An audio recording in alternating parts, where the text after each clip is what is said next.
Today, we have an accomplished author, a transformative speaker, advocate, and mentor.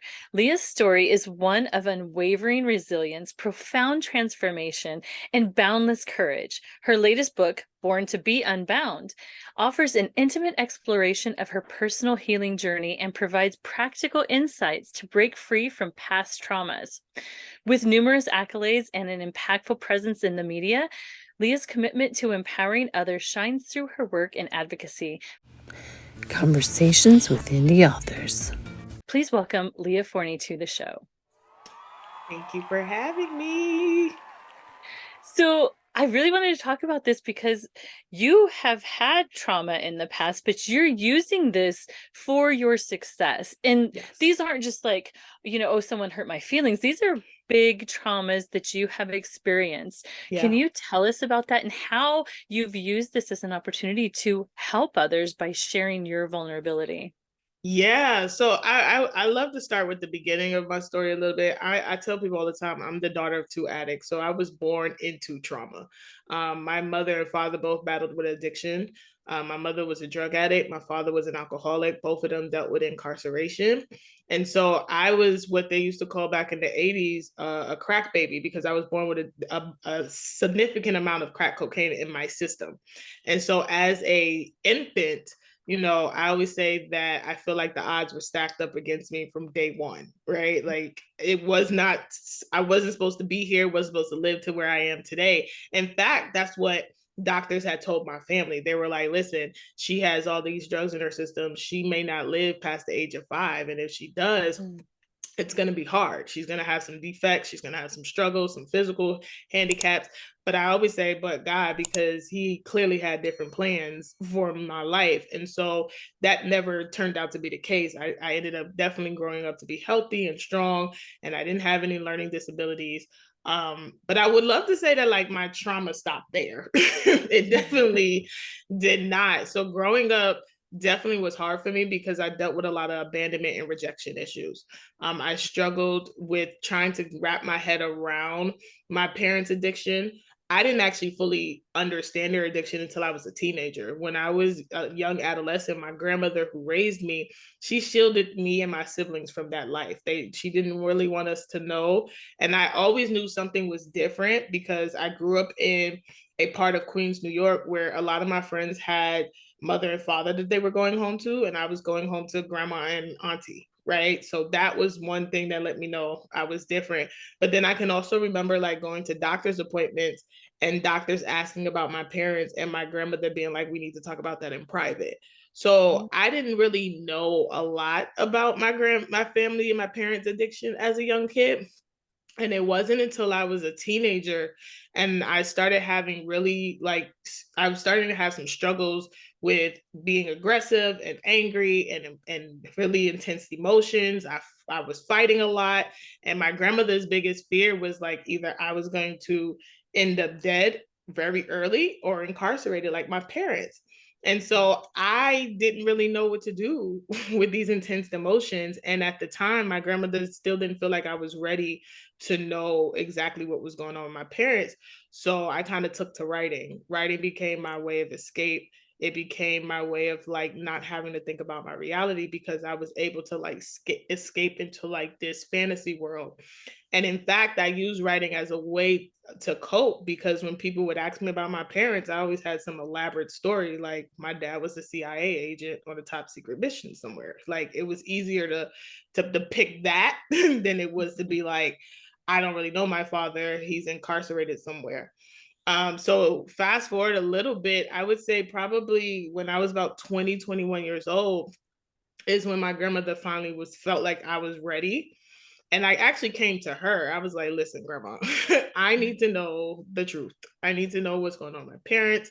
I need to know why they weren't there. So we had a very hard, intense conversation. And I ended up at that age making a decision that I wanted to get to know my father's side of the family because prior to, I didn't know them. I knew of them, but I never had any connection. So with her blessing, she ended up saying, okay, I'm going to connect you with your great grandmother on your dad's side. and you go from there. So I did, and I started to get to know more about my father and his history. And so I learned a lot about how, he grew up with a single mom. His dad was murdered before he was 7 years old, so he was fatherless. And I learned that his drinking actually started as his way of coping. So he was a very young drinker. My father was drinking before he was even legal to drink. He would sneak his mother's alcohol and things like that. So he was kind of a troubled kid. And all of that is the reason why he just felt like he couldn't be the father that he needed to be to him and to me and my other two sisters. So I would say like the abandonment and the rejection played a big role in how Mhm. I show up and why I do what I do today. I made a vow to myself very early on that I wasn't going to let my traumas define me. I was going to define them. But I wouldn't say that I thought that I would be doing any of what I do now. Like I was cool with being like the girl behind the scenes and nobody really knowing her name. But I always say that when God or your higher power has something for you and you have a higher calling and purpose, that he's gonna put things in place to kind of bring it out. And so the first thing he had put in place was me writing my very first book, Unapologetically Me. And that book, I decided to talk about the tumultuous relationship with my mother and this love hate complexity of mother daughter relationships. And it's interesting, Brittany, because when I wrote that book, I thought it was just me that had these complex mother daughter issues. Like, I was like, maybe it's just Mhm. me. And then I put the book out, and I had so many other women that was like, girl, you just told my whole entire story. Like, this is my life. I have experienced it. So I started to like form this community out of Mhm. nowhere from just telling my truth.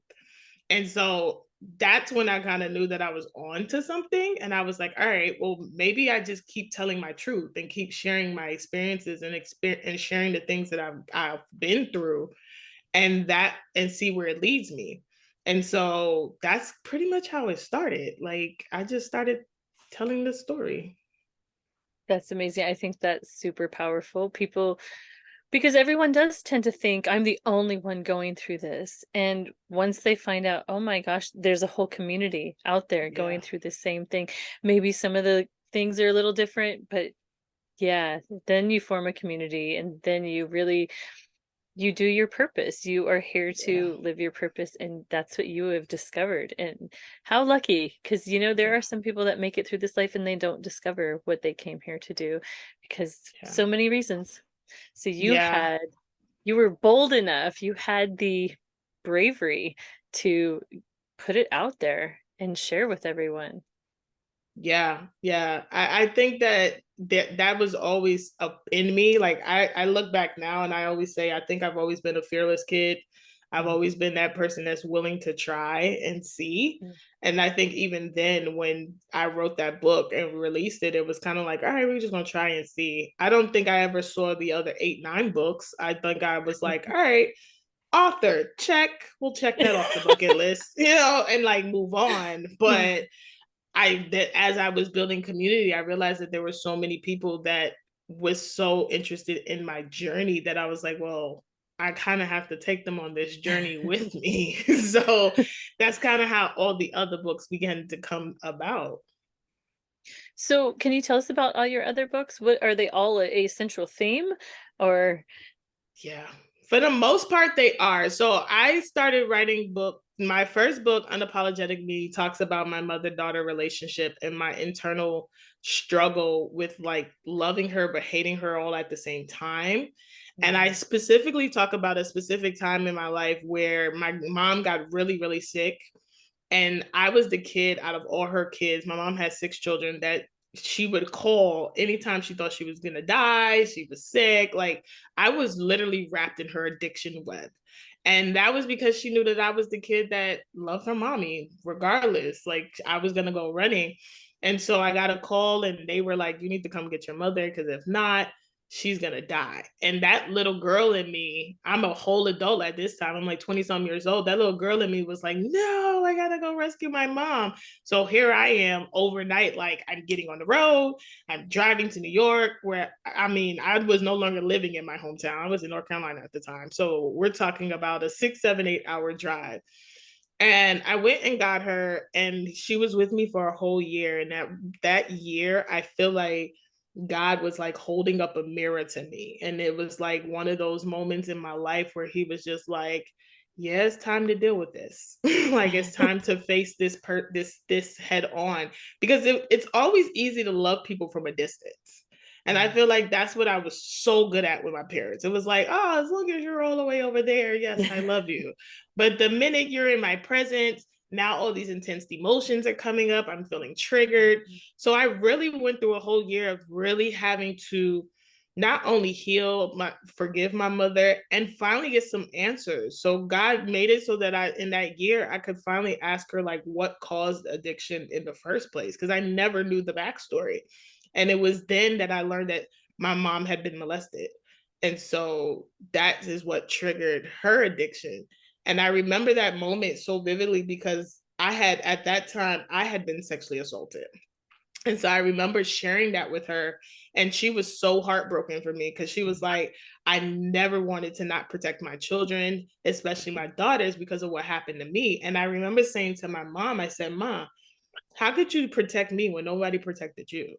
Like, you don't even know what protection looks like because you didn't experience it. So that's the first book. My second book, Courage to Win, I wrote that at a time in my life where I was in a season of feeling discouraged. Like it was just a season where it felt like everything that could go wrong went wrong. Like every test that I was experiencing, like it was just like, when is this over? When am I going to pass this test? And so because writing was such always been cathartic and therapeutic for me, I took to writing that book. And I was like, if I'm going through this season where I just feel like the heaviness of discouragement, I'm feeling disappointed, I'm trying to figure out how do I keep going, then I know that I have to tap into this courage. And so that's why I called it Courage to Win, because what I believe is that in order for us to keep winning at life in seasons where it just seems like the odds are stacked up against you, you Mm. have to tap into the courage. You have to find the courage to just keep going. So that was my second book. And then my third book is Defining Moments. Defining Moments came after losing my fiance. So in May of 2018, my fiance Joseph died at the age of 30 on the bathroom floor. Oh my goodness. Here I was, 31, almost 32 years old. And it's so crazy because right before he transitioned, I got woken up out of my sleep by his sister who was at our house. And she was like, he's on the bathroom floor. So I go to the bathroom floor, and I always tell people I feel like the beautiful part of our love story is that he waited for me before he transitioned, because literally by that time in my life, I had healthcare background experience. So I kind of knew when people were getting ready to make that transition. And his breathing was so faint. And I was like, okay, he's getting ready to transition. And I just remember in that moment, I prayed and I said, it's okay to let go. And by the time I said that, the ambulance, the EMT, they were at the house, and they declared him dead like 2 minutes later. Mm. So I wrote that book about my grief journey and the many lessons that I learned, because that year from 2018 to 2019 was so hard for me because Joseph died. Then I had a best friend who was murdered by her husband. My father died. His father, Joseph's father, died. And then my brother's best friend committed suicide. So I had all these deaths. Mm. And I was sitting here trying to figure out how in the heck to deal with this, like Yeah. the weight of this. So Defining Moments is literally, when I wrote that book, I thought about life as at a crossroads. So if you think of that picture we see where there's like a fork in the road and you have to decide which way are you going to go. And I feel like 2018, 2019 was that year for me. It was a defining moment. It's like, okay, which way are you going to go? Are you going to see what becomes of your grief and go down this path? Or are you going to stay stuck and saturated in your grief and not really move forward. So I wrote about that, and then I put out a few journals.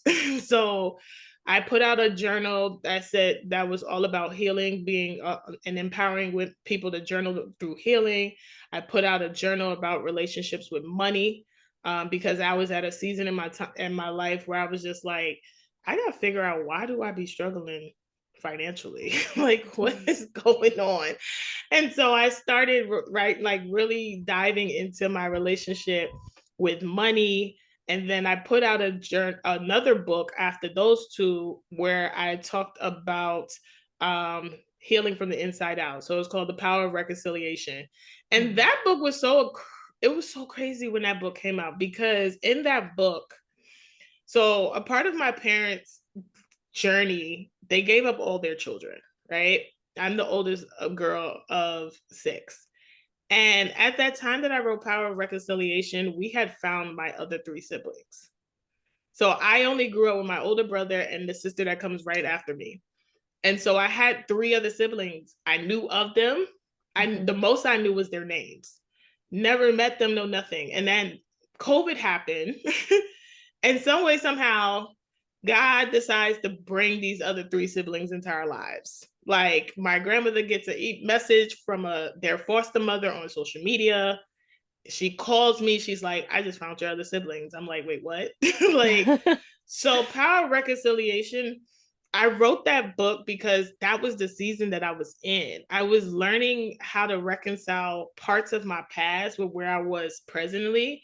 And what's so amazing about that journey was that at the same time that I was healing that part of me that always wanted to know who my siblings were, my mom ends up in a critical condition. Like, she ends up getting badly beaten by a drug dealer, left for dead, right? Like, I tell people when I tell these stories, I'd be like, I can't make this stuff up.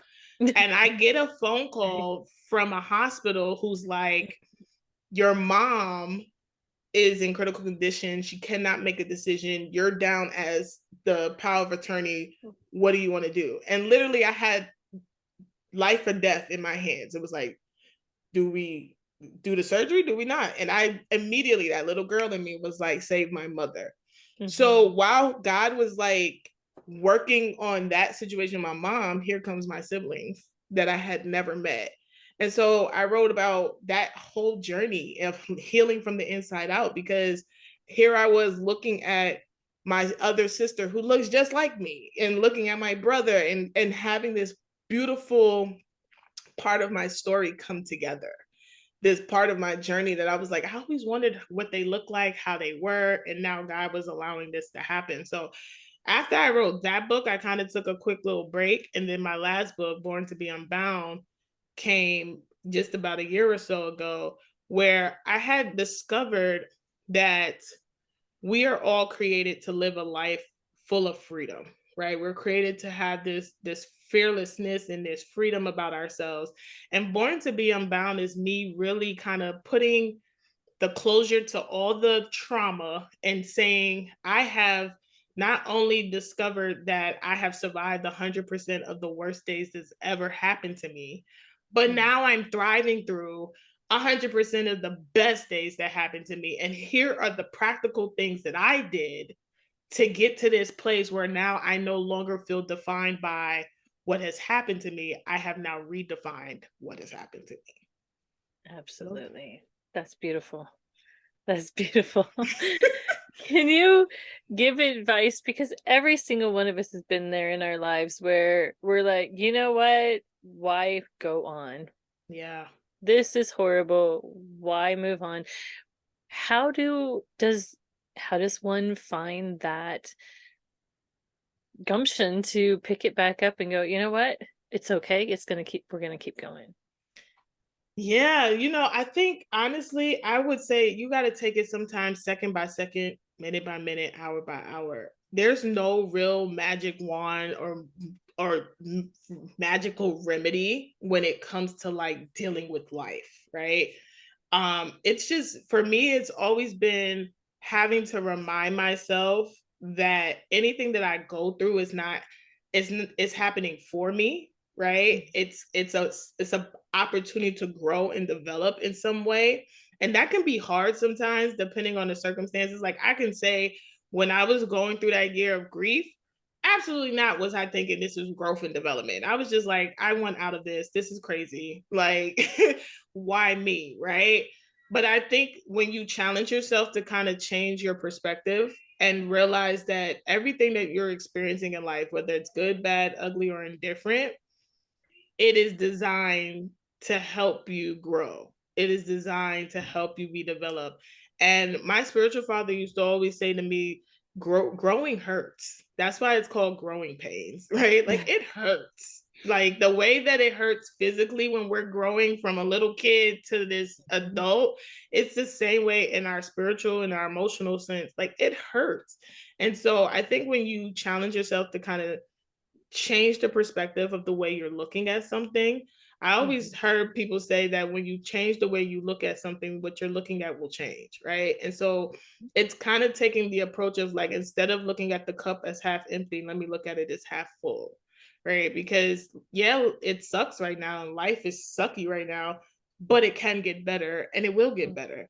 You just kind of have to go through that season of like, all right, what am I here to learn? Right? Whether you believe in a higher power or not, like just ask yourself, okay, if I'm experiencing this, what am I supposed to learn from this? And then allow yourself to go through that process. Absolutely. Can you tell our audience where they can find you online? Yeah, so I'm on well, I won't say everywhere, but I'm on Facebook, Instagram, TikTok, Clubhouse as Leah Forney. I try to keep it very, very simple. So you can find me in there. I have a podcast show called Hey Queen Thrive. You can always check that out. I'm on all the major platforms.